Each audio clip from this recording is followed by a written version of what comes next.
No? So from now, parang 6 months na siya, no more than. No? So as of now, parang assessment ko dyan is nasa almost 50% na rin yung construction, no? From the start up to this time.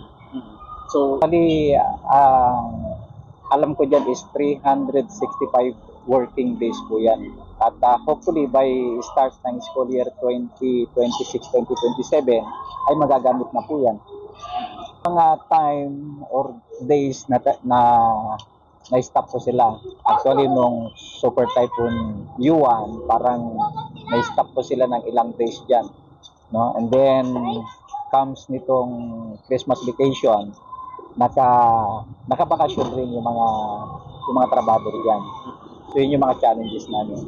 Actually yan po, nakadesign yan as instructional classrooms yan. So 100% yan ay gagamitin po yan para doon sa shortage ng classrooms. So by June nitong school year, no? Itong year na ito, 2026, lahat po yan ay classrooms po yan. Actually, habang ginagawa yan, mayroon kaming shortage na 8. So tamang-tama lang yan, pagkatapos niyan, eksakto lang siguro. Yung 8 classrooms na yun, napuno namin, no? At during the start ng school year, ginamit namin yung mga non-instructional classrooms tulad ng yung ICT room namin, yung library, at yung mga iba ay nagkaroon ng merging sa classes. Instead of 6 sections, halimbawa yung sa grade 4, instead of 6 sections, naging 5 sections sila.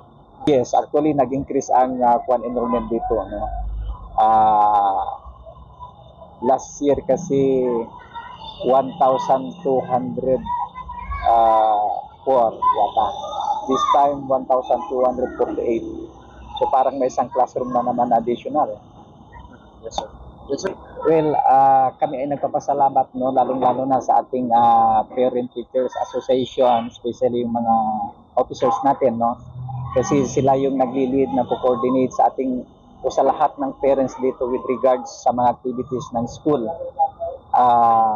Actually, may constant coordination kami with the parents na lahat ng mga activity na i-coordinate sila. Like for instance, ganito, lahat ng mga parents walang makikita dito, no, para magkaroon naman ng privacy, no, in school, at mga teachers na hindi sila nakadungaw-dungaw dyan lang. So halimbawa itong sa kinder natin, dati nandyan sila dumudungaw, pero at least may magiging dependent na yung mga bata natin sa kinder, grade 1. Yan. So yan ay dahil sa coordination natin sa ating mga PTA.